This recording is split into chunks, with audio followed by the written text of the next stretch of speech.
Imagine that your neighbor stole your teapot. Not the most pleasant of situations to find yourself in. You might go straight to the police. Now imagine that your neighbor stole it 300 years ago, sold it to a museum, and now that teapot is the cultural heritage of all humanity. Not so clear-cut anymore, you'd agree? Worldwide, museums keep hundreds of thousands of such objects, so should they be returned? Many art historians might not forgive us for this comparison, but this is precisely what the problem of repatriation of art looks like. The legacy of imperialism is marred with suffering, yet in the softly illuminated halls of famous museum exhibitions, Western countries flaunt their imperialist history by displaying plundered art. Let's look at how countries repatriate stolen masterpieces and why it is much more complicated than it seems. This is Curious Muse.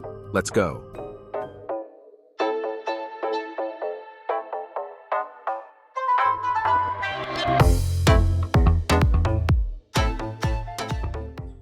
If you would like to see more videos about art on this channel, be sure to give us a like and tell us which other topic you want to learn about next.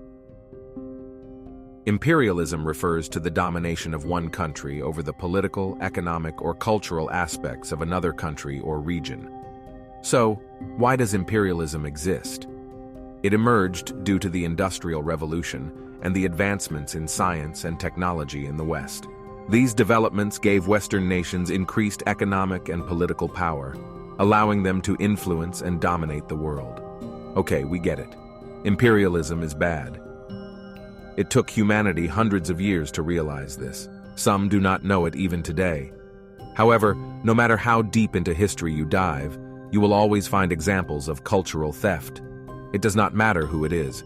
British soldiers stealing masterpieces of ancient Egypt or Nazis stealing paintings by Klimt. The issue of stolen art repatriation is a stark reminder of the painful legacy of imperialism and its harmful influence. So, hold on a second. We all know that somebody stole all this art, yet it is displayed proudly in museums without mentioning that thieves stole it. And this does not bother anyone? Western countries proudly display plundered art in their museums, flaunting their imperialist history while ignoring the suffering it caused. For example, in 2002, the directors of 18 major museums of art, cultural heritage, and natural history, including the Louvre and the Berlin State Museums, signed a declaration sarcastically titled, "The Importance and Value of Universal Museums." Why sarcasm? Well, take a look at what they wrote. The international museum community shares the conviction that illegal traffic in archaeological, artistic, and ethnic objects must be firmly discouraged. Well, nothing really wrong with that. Wait for a punchline.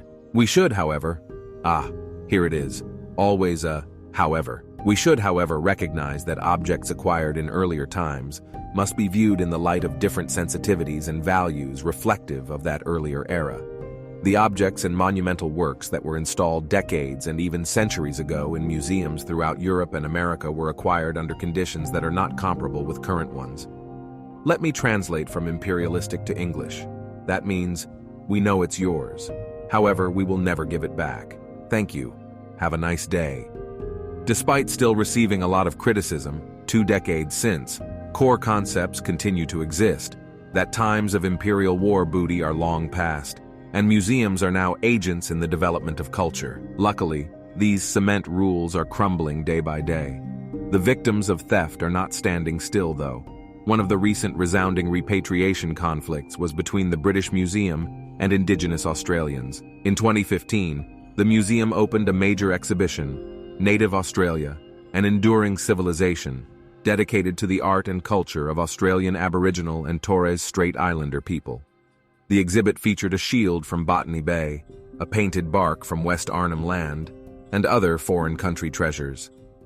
Indigenous activists were outraged that works of art and artifacts they considered theirs rightfully went to Canberra after the exhibition, only to return to London soon after. But the British authorities kept the conflict as quiet as possible.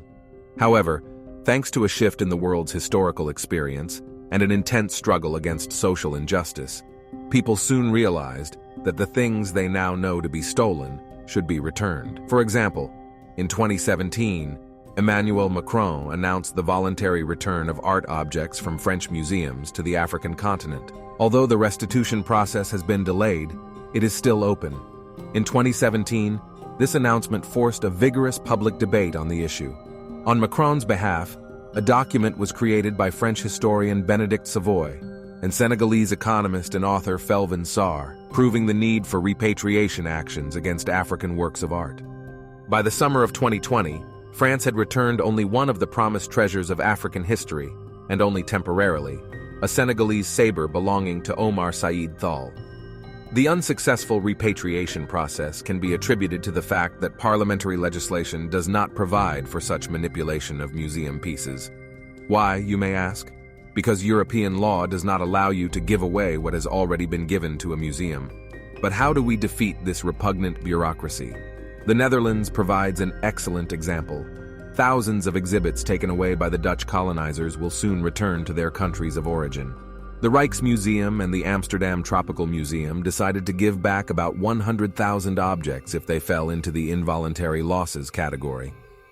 Among the contenders for departure from the Rijksmuseum is a 70-carat diamond that belonged to an Indonesian sultan. Last year, a gold-encrusted dagger, which arrived in the Netherlands in 1830, was sent back to Indonesia. One solution suggested to the problem of repatriation was the temporary rental of art objects, with the possibility of reclaiming them in the future. For example, the Staatliche Museen zu Berlin lends art objects to countries they legally belong to. However, someone was still concerned that repatriation would cause the death of national museums. Who exactly? Only a prime minister of the once most extensive empire on the planet, former British Prime Minister David Cameron, who famously stated, "If you say yes to one request, you would suddenly find the British Museum to be empty." That was in reference to the Koh-i-Noor diamond, a gem taken from the Sikh Empire following the colonization of India. And you know what? It is very true. But holding on to the remnants of a colonial era is not how most modern people imagine as part of their lives. And now you have a picture of how complicated and ambiguous this topic can be. Art repatriation highlights the deep-rooted problems of imperialism's enduring and harmful effects and rusting European bureaucracy. Returning stolen artifacts to their origin is an essential step toward acknowledging historical injustices and fostering cultural healing all over the globe.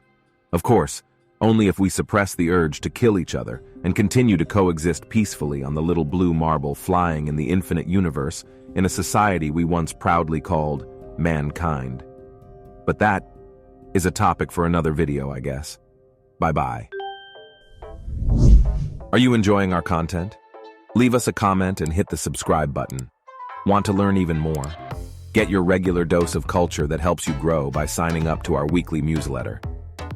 Also, check out our website curiousmuse.org, where you can find free online courses, downloads, and more great stuff for the culturally curious. And see you next time.